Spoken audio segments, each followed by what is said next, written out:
Ibuku menemukan seorang wanita berbadan siput di sawah. Tapi wanita itu tidak merasa bersyukur, malah menggoda ayahku. Setiap malam, dia diam-diam menyelinap ke tempat tidur ayahku dan bercinta dengannya.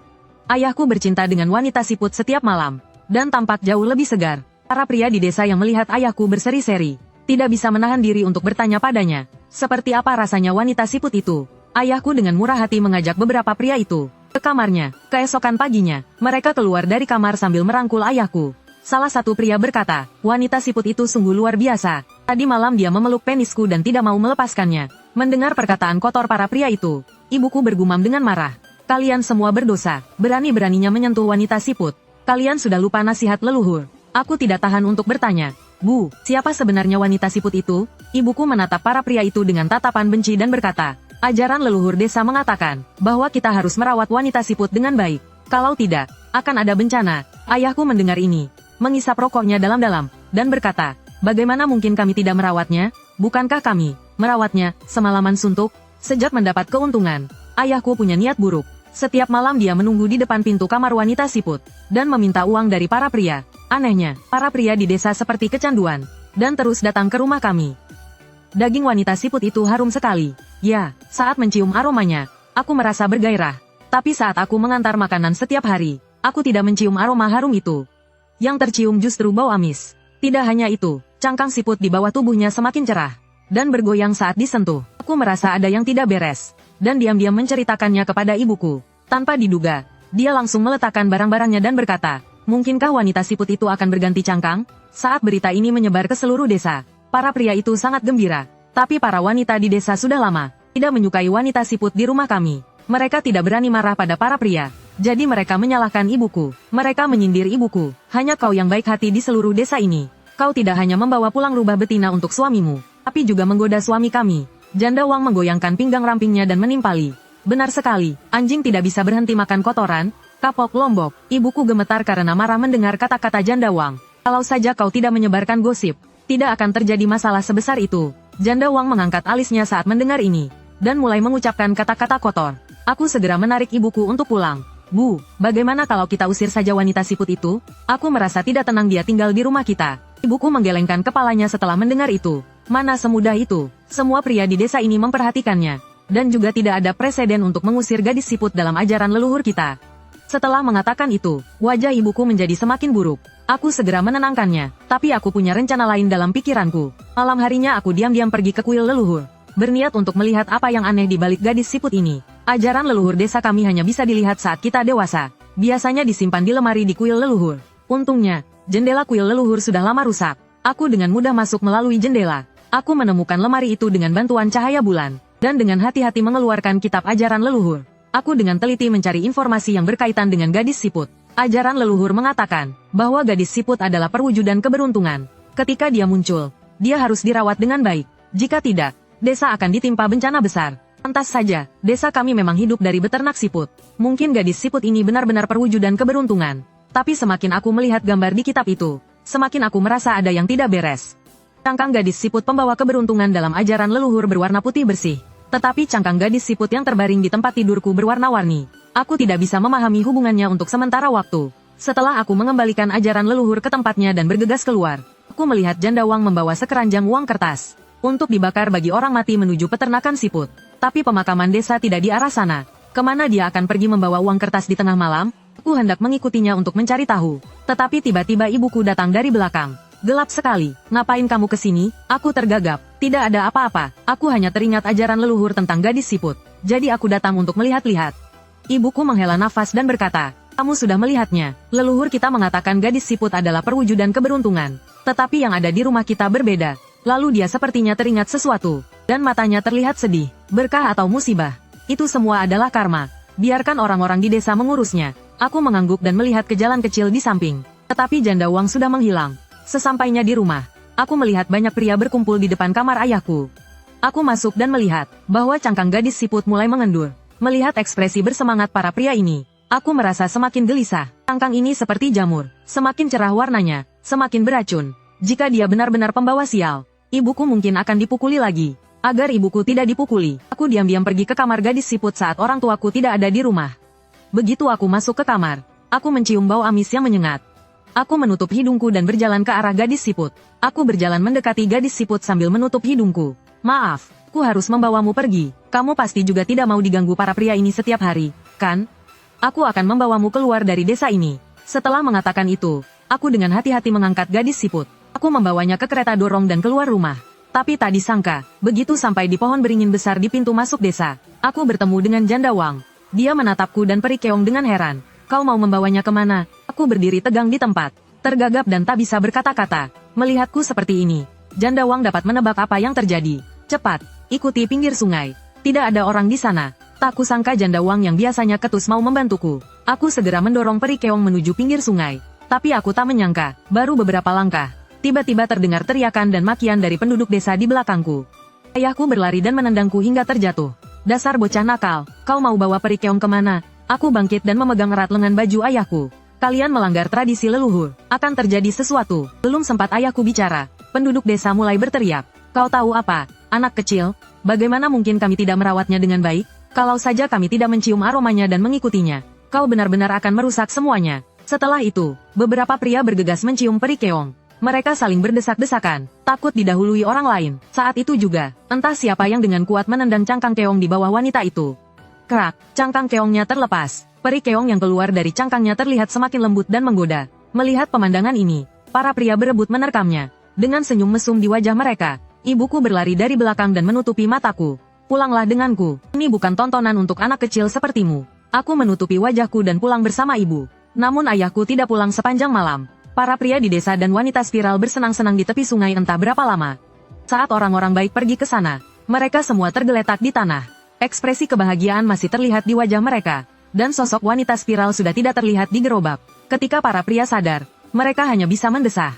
Ayahku sangat marah. Dia melampiaskan amarahnya padaku. Jika bukan karena kamu membawa wanita spiral keluar, bagaimana mungkin dia menghilang? Aku bersembunyi di pelukan ibuku dan bertanya, Ibu, menurutmu, kemana wanita spiral pergi? Sambil melihat punggung ayah yang pergi, dia perlahan berkata, jika dia benar-benar pergi begitu saja, mungkin ini adalah hal baik untuk desa. Para pria terus mencari wanita spiral di pegunungan dari pagi hingga malam.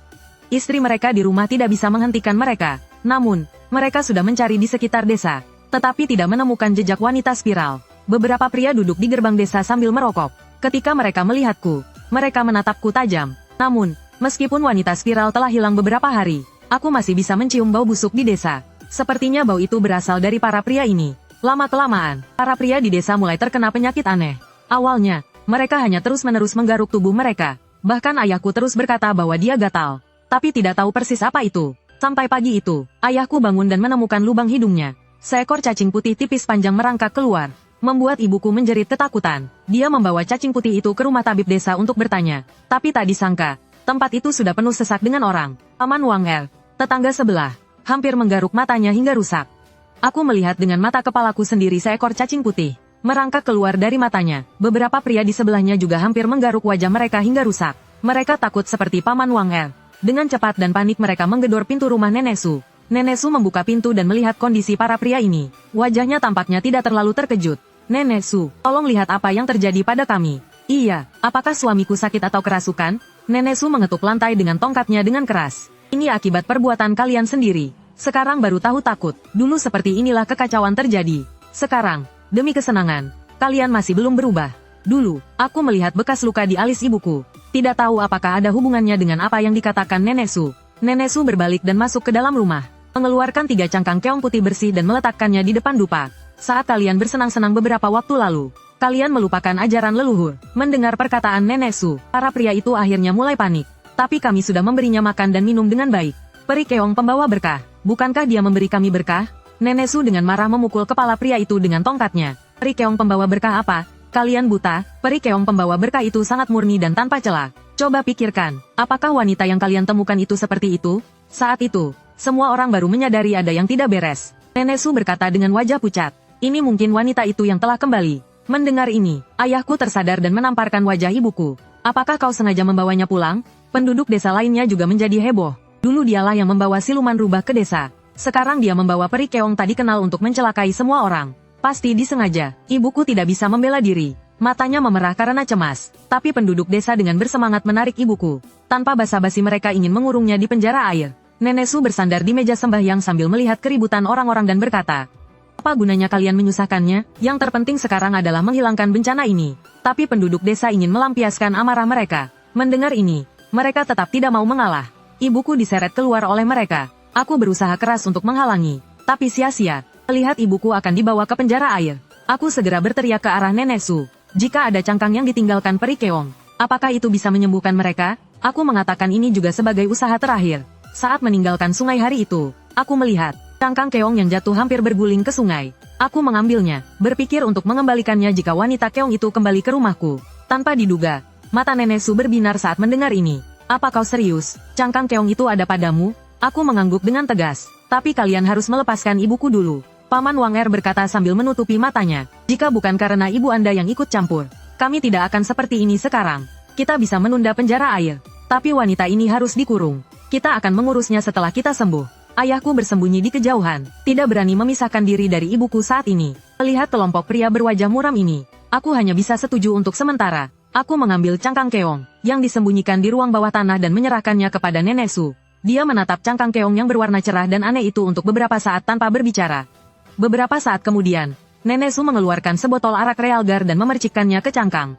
Tiba-tiba, asap tebal keluar dari cangkang keong. Setelah asap menghilang, cairan merah darah yang kental mengalir keluar dari cangkang keong. Baunya menyengat. Apa ini? Baunya busuk sekali. Semua penduduk desa mundur beberapa langkah. Nenek Su berkata dengan wajah pucat. Ini keong dendam. Dendam terkumpul, dan berubah menjadi keong. Ini datang ke desa kita untuk membalas dendam. Mendengar ini, semua orang berubah pucat. Janda Wang bahkan pingsan ketakutan. Apa? Nenek Su menatap semua orang. Dia berkata kata demi kata. Kejadian tahun itu telah menanam benih bencana. Sekarang dendam belum padam. Bukankah itu akan menyiksa orang yang masih hidup? Ayahku sangat ketakutan oleh serangga pagi ini. Dia segera mendesak. Lalu apalagi yang kita tunggu? Cepat lakukan ritual untuknya. Bakar uang kertas. Nenek Su memelototinya dengan kesal. Hari ini bukan hari yang baik. Paling cepat juga 3 hari lagi. Ibuku dikurung di ruang tahanan wanita di desa. Cangkang keong ditempatkan di kuil leluhur. Semua orang menunggu 3 hari. Agar Nenek Su segera melakukan ritual untuk menenangkan dendam wanita keong. Tanpa diduga, cangkang keong itu hilang pada hari ritual. Penduduk desa mencarinya kemana-mana, tetapi tidak dapat menemukannya. Akhirnya, mereka hanya bisa berkumpul di kuil leluhur dan saling memandang dengan curiga. Janda Wang berkata dengan gelisah, siapa yang ingin mencelakakan kita? Jika dendam tidak padam, semua orang akan mati. Istri Chen, sambil menggendong anaknya, cemberut dan berkata, jangan bicara seperti itu. Kami tidak ada hubungannya dengan pembunuhan wanita itu tahun itu. Bukan kami yang mengganggunya. Mata Paman Wang Gong masih diperban. Apa maksudmu? Istri Chen berbisik. Siapa yang terlibat saat itu? Mereka tahu di dalam hati mereka. Apa maksudnya? Tidakkah kalian tahu? Beberapa pria di sampingnya langsung berubah pucat. Kalau begitu, kalian para wanita juga tak bisa lepas tangan. Kalau bukan karena kalian bergosip setiap hari, mengejek dan menghinanya di depan desa, tidak akan ada nyawa yang melayang saat itu. Sambil berbicara, pria dan wanita di kuil leluhur saling berkelahi. Suasana menjadi kacau balau. Dari percakapan mereka tadi, akhirnya aku mengerti perbuatan jahat yang mereka lakukan di masa lalu. Setelah puas berkelahi, penduduk desa terduduk lemas di tanah, mengatur napas. Beberapa pria terluka dan berdarah. Paman Wang berteriak kaget saat mengobati lukanya. Di lukanya tumbuh cangkang siput kecil. Penduduk desa saling pandang, tetapi tidak ada yang berbicara. Tak lama kemudian, tubuh semua pria di desa dipenuhi keong sawah. Para pria ini tidak punya pilihan, selain meminta bantuan Nenek Chen. Meskipun Nenek Chen membenci ketidakberdayaan para pria ini, dia tidak akan tinggal diam melihat desa ini hancur. Gadis keong ini tidak mau menerima tawaran baik. Jika tidak bisa ditenangkan, hanya bisa dihancurkan. Ada sebab, ada akibat. Jika ingin menghilangkan dendamnya, harus memutus sebab awalnya. Ayahku bersemangat mendengar ini. Dia segera mendekat dan berkata dengan cemas. Bukankah ini tentang istriku yang sudah meninggal? Kalau saja dia tidak menyelamatkan wanita itu dulu, tidak akan ada masalah ini. Aku tak tahan untuk menyela. Apa hubungannya dengan ibuku? Ibuku menyelamatkan orang. Apakah menyelamatkan orang menjadi dosa? Janda Wang mendekat dengan senyum sinis. Kalian nilai sendiri. Kalau saja ibunya tidak ikut campur, tidak akan ada masalah ini. Menurutku, kita harus mendengarkan Nenek Chen. Siapa yang membuat masalah? Dia yang harus bertanggung jawab. Orang-orang di sekitar berkata serempak. Benar, semua ini salahnya. Sudah, sekarang kita hanya bisa menggunakan batu kilangan, mengorbankan jiwa, untuk memadamkan dendam ini. Tengah malam, aku diam-diam pergi ke ruang tahanan ibuku. Bu, ini aku, apa kau mendengarku? Beberapa saat kemudian, aku mendengar suaranya yang lemah. Bagaimana kau bisa sampai di sini? Aku berbisik di balik pintu. Bu, apa yang sebenarnya terjadi saat itu? Sekarang gadis keong tidak ditemukan. Mereka semua menyalahkanmu. Ibuku terbatuk lemah dan berkata pelan. Dulu, aku menyelamatkan seorang gadis dari desa lain di tepi sungai. Katanya, dia menceburkan diri ke sungai karena gagal melarikan diri dari pernikahan paksa. Setelah diselamatkan, aku membiarkannya tinggal di peternakan keong. Tapi siapa sangka, orang-orang terkutuk ini tidak hanya merusak kesuciannya, tetapi juga mengaku telah digoda. Terutama janda Wang itu, iri dengan kecantikannya, menambahkan cerita bohong dan menyebarkan gosip. Para istri di desa tidak berani marah pada suami mereka. Jadi mereka melampiaskan kemarahan mereka pada gadis itu. Karena jumlah mereka banyak dan pukulan mereka keras. Mereka mendorong dan memukulnya hingga ia terluka parah. Akhirnya, para pria itu takut keluarga gadis itu akan datang mencari. Jadi mereka melemparkannya hidup-hidup ke dalam tungku pembakaran. Lalu mereka membakarnya hingga tak bersisa. Aku hanya bisa mengambil beberapa pakaian lamanya dan membuatkan nisan pakaian di belakang bukit. Di belakang bukit, aku merenung sejenak. Lalu sebelum pergi, aku berkata dengan cepat, Bu, tenang saja, aku pasti akan menemukan cara untuk menyelamatkanmu.